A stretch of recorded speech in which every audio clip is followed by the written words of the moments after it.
السلام علیکم dear friends, welcome to the channel جو کہ ہے episodic novel stories. Dear friends, اس چینل میں آپ کو ملیں گی بہت ہی اچھوتے ناولز، بہت ہی دلچسپ کہانیاں اور رومانٹک ناولز۔ سو ہمارے ساتھ رہیے، اور اس سے پہلے کہ ہم اپنی کہانی کا آغاز کریں، اس چینل کو لائک کر دیں، اس چینل کو سبسکرائب کر کے بیل کا آئیکن ضرور پریس کر دیجیے گا تاکہ ہمارے چینل سے آنے والے ہر نیو نوٹیفیکیشن کی خبر سب سے پہلے آپ کو ملے۔ ناول کا نام ہے عزت اور اس کی قسط نمبر ہے 2۔ اس نے آہستہ سے بیرونی گیٹ کو دھکیل کر کھولا اور دبے قدموں سے اندر داخل ہوئی۔ کوئی ضروری بھی اس کو نظر نہیں آئی تھی سوائے اس کے اپنے۔ اس نے شکر کا سانس لیا اور تیزی سے دوڑ کر ہال میں داخل ہوئی اور اپنے جوتے اتار کر ہاتھ میں لیے تاکہ ان سے آواز نہ ہو۔ آ گئی ہو کیریاں توڑ کر؟ ابھی وہ دبے پاؤں چلتی ہال کے وسط میں ہی پہنچی تھی جب ملک آباد کی غصے سے بھری آواز نے اسے ٹھٹک کر رکنے کی مجبور کر دیا۔ وہ پکڑی گئی تھی۔ اس نے جوتا نیچے پھینکا اور آہستہ سے رخ اس کی طرف موڑ کر دھیرے سے جواب دیا، جی بھیا، لیکن نظر تو نہیں آ رہی کیریاں تمہارے ہاتھ میں؟ اس نے پری کے خالی ہاتھوں کی طرف اشارہ کر کے ماتھے پر بل ڈالے۔ وہ بھیا، آج میں وہاں بھی کیریاں توڑتے ہوئے پکڑی گئی تھی تو ساری کیریاں وہیں رہ گئیں، اس نے منہ بسور کر کہا۔ ملک کے بعد جو غصے سے تیوری چڑھائے اس سے ہی گھور رہا تھا، اس کے بنے ہوئے منہ کو دیکھ کر تھوڑا نرم پڑ گیا۔ کتنی بار روکا ہے گڑیا، ایسی تپتی دوپہر میں باہر نہ جایا کرو، اور یہ کیریاں مت کھایا کرو۔ وہ بولتے اس کی طرف بڑھا۔ آج کے بعد نہیں کھاؤں گی بھیا، اس اجنبی کی کہی بات یاد آنے پر اس نے جھٹ پٹ سے کہا۔ ہیں، یہ تم کہہ رہی ہو؟ مجھے یقین نہیں آ رہا۔ انہوں نے بغور اس کا سر تا پیر جائزہ لیا کیونکہ وہ اچھی طرح سے جانتا تھا کہ اسے کیریاں کتنی زیادہ پسند تھیں۔ اس کے منع کرنے کے باوجود وہ آگے سے کہتی تھی کیریاں کھانی تو میں کبھی نہیں چھوڑوں گی، اور آج اس نے پہلے ہی کہہ دیا کہ وہ کیریاں نہیں کھائے گی۔ اسے اچنبھا ہوا۔ جی بھیا، اب میں نہ کیریاں توڑوں گی اور نہ ہی کبھی کھاؤں گی، وہ دھیرے دھیرے بول رہی تھی کیونکہ ملک کے بعد غصے کا بہت تیز تھا اور اسے جتنا زیادہ پیار کرتا تھا اس سے زیادہ وہ اس کی غلطیوں پر اسے ڈانٹتا بھی تھا۔ وہ اس کی تپتی دوپہر میں باہر جانے سے بہت بار روک چکا تھا، لیکن پھر بھی وہ شمی کو ساتھ لے کر چلی جاتی۔ لیکن آج شمی بھی نہیں تھی تو وہ اکیلی چلی گئی تھی، اس لیے ملک آباد کو اور زیادہ غصہ آیا تھا۔ کیوں ڈانٹ رہی ہیں بچی کو؟ تبھی کچن کی طرف جاتی گل رخ بھابھی عباد کی بیوی ان کی آواز سن کر وہاں آ گئی۔ بچی نہیں، اب بڑی ہو چکی ہے۔ میں نے اتنی دفعہ روکا ہے کہ حالات ٹھیک نہیں ہیں، ہمارے دشمن ہماری طاق میں دن دناتے پھرتے ہیں، یوں باہر نہ جایا کرو، لیکن اس پر تو کوئی اثر ہی نہیں ہوتا۔ ملک عباد نے غصے سے کہا تو وہ سہم کر تھوڑا پیچھے ہو گئی۔ چلیں، اب نہیں جائے گی، آپ پلیز غصہ نہ کریں، گل رخ بھابھی نے اپنے دھیمے لہجے میں بات ختم کرتے ہوئے کہا اور اس سے اپنے ساتھ لگا لیا۔ وہ بہت اچھی تھیں اور ہر بات اس کی ڈھال بن جاتی تھی، اور ملک کے بعد اس کے آگے زیادہ نہیں بولتے تھے کیونکہ انہوں نے گل رخ بھابھی سے اپنی پسند سے شادی کی تھی۔ وہ بڑے ماموں کی اکلوتی پڑھی لکھی اور بہت ہی سلجھی ہوئی بیٹی تھی اور 2 سال پہلے ہی اس کے گھر میں بیاہ کر آئی تھی۔ جی بھیا، اس بار معاف کر دیں، میں اب نہیں کھاؤں گی کیریاں اور نہ ہی دوپہر میں باغ میں جاؤں گی، بس شام کو جایا کروں گی، اس نے گل کے ساتھ لگے آہستے سے کہا۔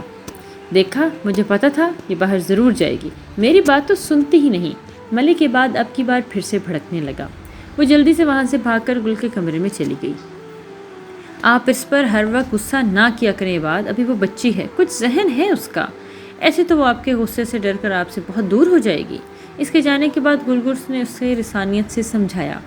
وہ بچی ہے اس لیے تو اسے روکتا ہوں، اس کو باہر کی دنیا کا کچھ نہیں آتا پتا، نہ ہی اسے پتا کہ کیسا دور چل رہا ہے، وہ تو بس یہی سمجھتی ہے کہ میں ہر وقت اس پر غصہ کرتا رہتا ہوں، وہ فکر مندی سے بولا۔ اس پر پری بہت عزیز تھی، اس لیے وہ اسے دنیا کا حقیقی چہرہ دکھانا چاہتا تھا تاکہ وہ سوچ سمجھ سکے، اور وہ اس بات سے ڈرتا تھا کہ ان کے دشمن اس کو کوئی نقصان نہ پہنچا دیں۔ صحیح کہہ رہے ہیں آپ، میں سمجھاؤں گی اس کو، اب آپ جائیں، بہت دیر ہو رہی ہے آپ کو، اس نے تسلی دیتے ہوئے کہا تھا اور مسکرا دیا۔ میں شام کو جلدی آ جاؤں گا، اللہ حافظ۔ جی ٹھیک ہے، فی امان اللہ۔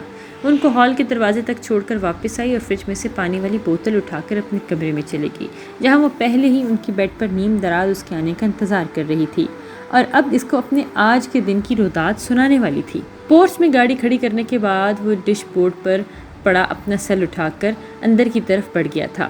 بڑے ہال سے گزر کر اپنے کمرے کی طرف جاتے ہوئے اسے کچن سے کھٹ پٹ اور سرگوشیوں کی آواز سنائی دی تو یکدم اس کا ماتھا ٹنک کر وہ کمرے میں جانے کی بجائے آہستہ سے چلتا ہوا کچن کی طرف آ گیا، لیکن اندر کا منظر دیکھ کر اس کے ماتھے پر بہت سارے بل آ گئے۔ کیا ہو رہا ہے یہاں؟ اس کی غصے بھری آواز سن کر ان چاروں نے اچھل کر پیچھے دیکھا اور پھر اس سے دروازے میں ایستا سے گھورتے ہوئے دیکھ کر ڈر کے مارے زرمینے کے ہاتھ سے کٹی ہوئی کیریوں کی پلیٹ گر کر زمین بوس ہو گئی۔ یہ سب کیا ہے؟ اس نے نیچے گری کیریوں کی پلیٹ کی طرف اشارہ کر کے خونخوار نظروں سے انہیں گھورتے ہوئے غصے سے پوچھا۔ وہ میں تو پانی لینے آئی تھی، مجھے تو کچھ نہیں پتا۔ ان تینوں کو خاموش دیکھ کر ایلیزا نے جلدی سے بہانہ بنا کر وہاں سے نکلنا چاہے، جبکہ وہ تینوں تو اس کے سفید جھوٹ پر منہ کھولے ہکا بکا سی کھڑی تھیں۔ نہیں لالا، ہمیں ایسا کرنے کے لیے ایلیزا آپ ہی نہیں کہا تھا، اب یہ خود مکر رہی ہیں، شبینہ نے بہن کو گھورتے ہوئے تب کر کہا، اور اس کو ایلیزا کی عادتوں کا اچھی طرح سے پتا تھا۔ جب بھی وہ کچھ غلط کرتی، پکڑی جاتی تو الزام ان تینوں پر لگا دیتی تھی۔ یہ بات وہ خود بھی اچھی طرح سے جانتا تھا۔ کتنی بار منع کیا میں نے تم لوگوں کو، سمجھتے کیوں نہیں ہو تم لوگ میری بات کو؟ وہ ایلیزا کو نظر انداز کر کے ان تینوں کو خود مخاطب ہوا۔ سوری لالا، آگے سے ایسے نہیں ہوگا، آپ گینے نے منہ بھلا کر اب کہا، اور وہ بھی تھوڑا نرم پڑ گیا، کیونکہ وہ بھی جانتا تھا کہ ان کو کس نے کہا تھا اور وہ انہیں پہلے بھی بہت بار وارن کر چکا تھا، لیکن ہر بار ہی وہ بھول جاتی تھی، اور آج پھر ایسا ہوا تھا۔ وہ باغ میں اس اجنبی لڑکی کو کیریاں کھانے سے منع کر کے آیا تھا، اور یہاں گھر میں یہ چاروں کھانے میں مصروف تھیں۔ ٹھیک کر دیا، معاف۔ ویسے مجھے پتا ہے کہ تم لوگ کبھی نہیں سدھر سکتی، تم لوگوں سے بہتر تو وہ اجنبی لڑکی ہے جو فوراً ہی میری بات مان گئی تھی۔ وہ غصے سے بولتا بے دہانی میں اس لڑکی کا ذکر کر گیا۔ کون اجنبی لڑکی؟ ایلیزا جو سوئی تو اس کے منہ سے اجنبی لڑکی کا ذکر سن کر ہی اٹک گئی۔ حیران تو وہ تینوں بھی لڑکی اس کے ذکر پر ہوئی تھی، لیکن بولی کچھ نہیں۔ ایلیزا کی ہمت پر ان تینوں نے حیرت سے اسے دیکھا، اور وہ ان تینوں سے بڑی تھی، اور اس حویلی کی بڑی بیٹی کا درجہ اسے ہی حاصل تھا، جس طرح اس بڑے بیٹے کا۔ جاؤ سب لوگ یہاں سے۔ ایلیزا کے سوال کو نظر انداز کر کے اس نے سب کو وہاں سے جانے کا کہا۔ میں نہیں جاؤں گی، پہلے مجھے میری بات کا جواب دیں گے آپ۔ وہ جانے کی بجائے تن کر اس کے سامنے کھڑی ہوگی، اور ان تینوں نے ایک نظر سے اسے دیکھا اور پھر آگے پیچھے کچن سے باہر نکل گئیں۔ یہ کیا بدتمیزی ہے؟ اس لہجے میں بات کرنے کا حق میں نے کسی کو نہیں دیا، سمجھی تم؟ ان تینوں کے جاتے ہی وہ اس کو گھورتے ہوئے سرد لہجے میں بولا۔ آپ بھی مجھے اچھی طرح سے جانتے ہیں کہ میں بھی ایسی ہی ہوں۔ وہ اب کی بار دو بدو بولی۔ تم جیسی بھی ہو مجھے نہیں جاننا، بس اپنی حدود میں رہو تو زیادہ بہتر ہوگا تمہارے لیے۔ وہ ایک سلگتی ہوئی نظر اس پر ڈال کر باہر جانے کے لیے مڑا۔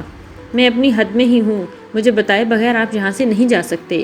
اس سارے ڈر اور لحاظ بالائے طاق رکھ کر اس کے سامنے آ کر اس کی آنکھوں میں آنکھیں ڈال کر بولے۔ ایلیزا کی اتنی ہمت پر غصے سے اس کا پارا مزید چڑھ گیا اور مٹھیاں بھینچ کر غصے سے دھڑا۔ Shut up! تم کون ہوتی ہو مجھ سے ایسے سوال کرنے والی؟ آپ کی منگیتر اور بہت جلد ہونے والی آپ کی بیوی، وہ دو بدو بولی۔ ہاں بیوی؟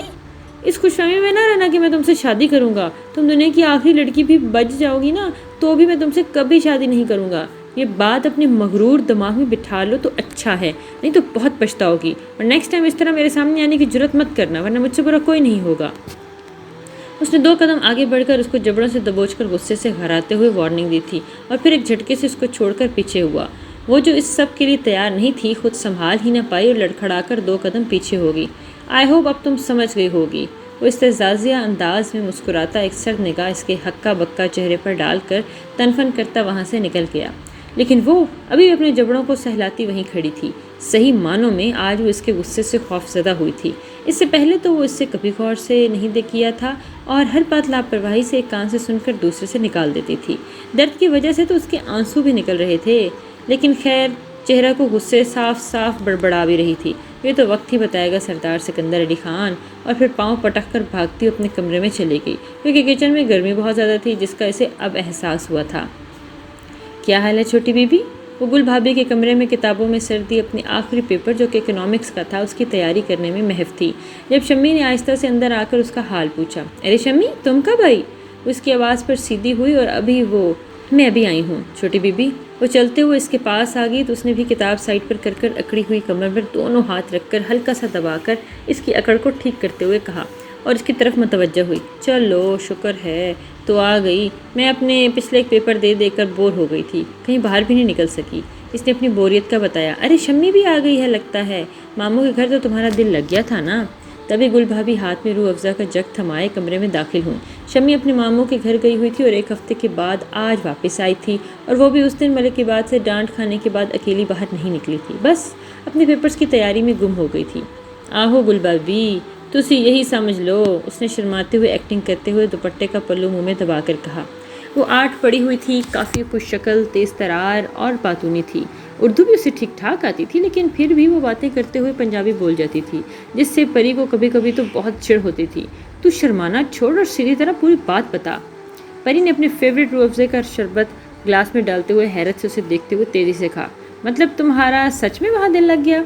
گل بھابھی نے بھی حیرت سے آنکھیں پھیلائیں۔ انہوں نے تو مذاق میں کہا تھا، لیکن اس کو سچ میں ایسے شرماتے دیکھ کر انہوں نے دوبارہ تصدیق چاہی۔ جی سچی گل ہے بی بی، میرے مامے نے میرا رشتہ مانگا ہے اپنے بڑے بیٹے کے لیے اور ابے نے ہاں بھی کر دی، اس نے مسکراتے ہوئے بتایا۔ واہ بھائی واہ، بنو رانی تو دلہن بننے والی ہے۔ اس نے شربت کا گلاس ختم کر کے چہکتے ہوئے اپنی جگہ سے اٹھ کر اس کے پاس آ گئی۔ آہو جی ماشاءاللہ، اللہ نصیب اچھے کرے۔ گل نے اس کے چہرے پر پھیلی مسکراہٹ اور خوشی کو دیکھ کر دعا دی۔ ان کے گھر میں نوکروں سے بھی بہت پیار اور عزت سے بات کی جاتی تھی، کام اپنی جگہ، لیکن وہ لوگ نوکروں کا بہت عزت اور احترام کرتے تھے۔ آمین گل بی بی۔ چل اب تو زیادہ باتیں نہ بنا، مجھے شروع سے آخر تک ساری بات تفصیل سے بتا، مطلب یہ سب کچھ اچانک کیسے ہوا؟ اس نے تجسس سے پوچھا اور بے صبری سے اس کے بولنے کا انتظار کرنے لگی۔ ہاں ہماری پری کو بتاؤ جلدی سے، نہیں تو اسے کچھ ہضم نہیں ہونا، گل بھابھی نے اس کو بے صبری دیکھتے ہوئے ہنستے ہوئے کہا اور اٹھ کھڑی ہوئی۔ ہاں تو اور کیا بھابھی، اور وہ بھی کہاں چپ رہنے والی تھی، شمی میں کچن میں جا رہی ہوں دوپہر کے کھانے کی تیاری کرنے، تم بھی آ جانا، اس کو کہہ کر چلی گئی۔ لے تو بھی شربت پی اور شروع ہو جا، شمی کی طرف گلاس بڑھاتے ہوئے اس نے کہا۔ تو وہ گلاس پکڑ کر شربت پیتے ہوئے شروع ہو گئی اور سب کچھ اس کو بتانے لگی، جسے سن کر وہ حیرت زدہ ہی رہ گئی تھی۔ پھر غور سے اسے دیکھتے ہوئے بولی، واہ، مطلب ایک ہفتے میں ہی تمہیں اپنے کزن سے پیار ہو گیا؟ ہاں جی، لیکن ایسے کیسے ہو سکتا ہے؟ اسے تعجب ہوا۔ ہونے کو تو بہت کچھ ہو سکتا بی بی، ایک پل وچ ہی دنیا بدل جاتی ہے، تو پھر بھی ایک ہفتہ تھا۔ اس نے شرمیلی مسکان چہرے پر سجائے اور وہ بڑے غور سے اس کے چہرے پر کھلے محبت کے رنگ دیکھ رہی تھی۔ پیار اتنی جلدی ہو جاتا؟ مجھے تو پتہ بھی نہیں، وہ بڑبڑائی۔ جی بی بی، پیار ہون واسطے ایک لمحے ہی کافی ہوندا نے، پھر دل دی دنیا بدل جاتی اور سب کچھ بہت اچھا لگنے لگتا، اس نے کھوئے کھوئے انداز میں کہا۔ صحیح کہہ رہی ہو تم، خیر آپ پہ گلنا چھوڑ اور بتائیں پیپر ختم نہیں ہوئے آپ کے؟ نہیں یار، بس ایک رہ گیا اکنامکس کا، یہ کل ہے، لیکن اب تو میں پڑھ پڑھ کے بہت تھک گئی ہوں، اب دل ہی نہیں کر رہا پڑھنے کو، اکتا کر برا سا منہ بنا کر بولے۔ چلو کوئی گل نہیں بی بی جی، اب تو میں آ گئی ہوں، ہن میں آپ کو بور نہیں ہونے دیں گا، اس نے چٹکی بجا کر کہا۔ آج باہر بھی چلیں گے، تمہارے جانے کے بعد بس ایک بار ہی گئی تھی میں باہر، کیریاں توڑنے چلیں گے؟ سچی بی بی؟ میرا تے بڑا ہی دل چاہ رہا، لیکن وہاں تو کسی نے مینو کھانے ہی نہیں دی، وہ منہ بسور کر پھر سے پنجابی اور اردو مکس کر کے بول رہی تھی۔ مطلب تمہارے اس کو بھی نہیں پسند کیریاں کھانا؟ وہ پیپروں میں اتنا مصروف ہو گئی تھی کہ وہ اجنبی بھی اس کے ذہن سے نکل گیا تھا، لیکن آج ایک ہفتے کے بعد کیریوں کے ذکر سے اس کو وہ خوبرو سا اجنبی پھر سے یاد آ گیا تھا۔ جی بی بی، پتہ نہیں اسے کیوں نہیں چنگی لگتی، مطلب سب مردوں کو ہی نہیں ہوتی پسند کیریاں، وہ بڑبڑائی اور اس کی بڑبڑاہٹ اتنی واضح تھی جو اس نے بخوبی سن لی۔ جی بی بی، شاید یہ صحت کے لیے اچھی نہیں ہوتی، اس لیے کچھ مرد یہ چیزیں نہیں پسند کر دے، جس طرح چھوٹے ملک جی کو نہیں پسند، اور کننا ڈانٹتے ہیں آپ کو، اس نے بتایا۔ او مطلب اس لیے اجنبی نے مجھے کیری کھانے سے روکا، اس نے آہستہ سے خود کلامی کی تو ایک دل فریب سی مسکراہٹ اس کے لبوں پر دوڑ گئی۔ آپ کیوں ہنس رہی ہیں؟ میں نے بھی کچھ بتاؤ، تجھے خود ہی ساریاں گلاں کر رہے ہو، تم جاؤ بھابھی بلا رہی ہیں تمہیں، اس نے جلدی سے بات بدلی اور اٹھ کر اپنی کتابوں کے پاس جا کر بیٹھ گئی۔ ٹھیک ہے نہ دسو، آپ دی مرضی، وہ منہ پھیلا کر بولی اور اٹھ کر باہر کی طرف جانے لگی۔